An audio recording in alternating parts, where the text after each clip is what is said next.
आप कई सारे पोर्टेबल होम अप्लायंसेस, ऑटोमोबाइल और कई तरह के इंडस्ट्रियल इक्विपमेंट्स में डीसी मोटर को देख सकते हैं।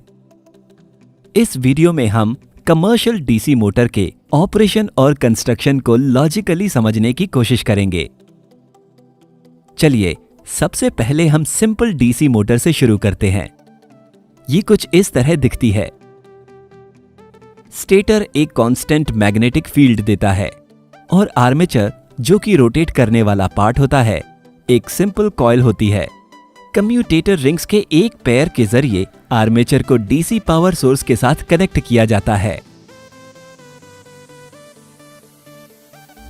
जब कॉइल से करंट फ्लो होता है तो लॉरेंस लॉ के हिसाब से उसमें एक इलेक्ट्रोमैग्नेटिक फोर्स इंड्यूस होती है, तो कॉइल रोटेट होनी शुरू हो जाएगी। आप नोटिस करेंगे कि जैसे ही कॉइल रोटेट होती है, कम्यूटेटर रिंग्स ऑपोजिट पोलैरिटी वाले पावर सोर्स के साथ कनेक्ट हो जाती है। इसका नतीजा ये होता है कि कॉइल के लेफ्ट साइड में इलेक्ट्रिसिटी हमेशा दूर की तरफ फ्लो होगी और राइट साइड में इलेक्ट्रिसिटी हमेशा पास की तरफ फ्लो होती है। ये सुनिश्चित करता है कि पूरे मोशन के दौरान टॉर्क एक्शन भी उसी दिशा में रहे ताकि कॉइल रोटेट होती रहे।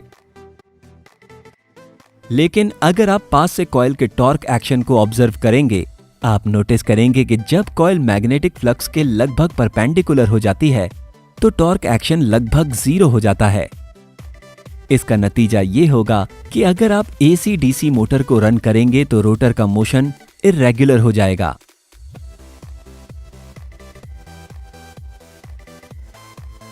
इस समस्या को सुलझाने की यहां पर एक ट्रिक है। एक अलग कम्यूटेटर पेयर के साथ रोटर में एक और लूप को ऐड कर दीजिए। इस अरेंजमेंट में जब पहला वाला लूप वर्टिकल पोजीशन में होगा तो दूसरा लूप पावर सोर्स से कनेक्टेड रहेगा, ताकि सिस्टम में मोटर फोर्स हमेशा मौजूद रहे।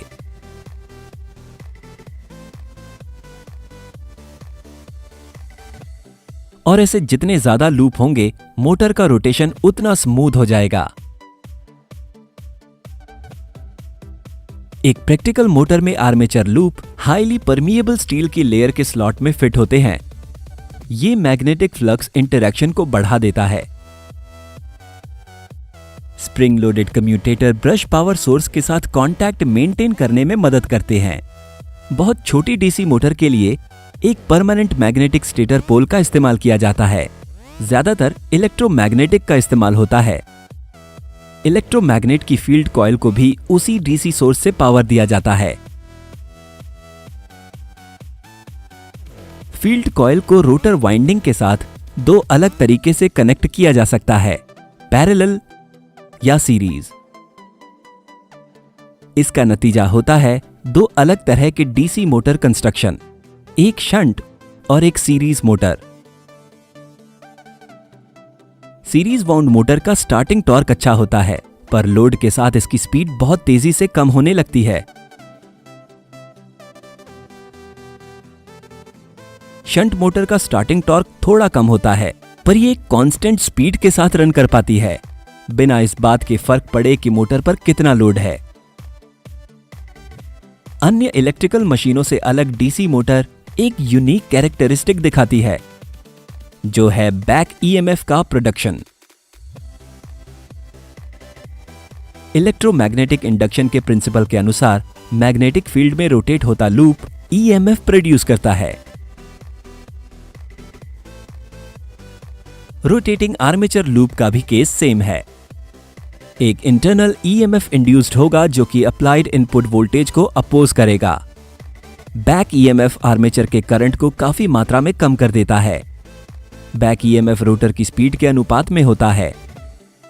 मोटर के शुरू होने पर बैक ईएमएफ काफी कम होता है, इसलिए आर्मेचर करंट बहुत बढ़ जाता है, जिस कारण रोटर बर्न आउट हो जाता है। इसलिए बड़ी डीसी मोटर में एक ऐसे स्टार्टिंग मैकेनिज्म का होना जरूरी है जो अप्लाइड इनपुट वोल्टेज को कंट्रोल कर पाए। यूनिवर्सल मोटर डीसी मोटर का इंटरेस्टिंग वेरिएशन है, जो कि एसी और डीसी दोनों ही पावर सोर्स के साथ काम कर सकती है। इसके बारे में अधिक जानने के लिए कृपया अगला वीडियो चेक करें। Thank you.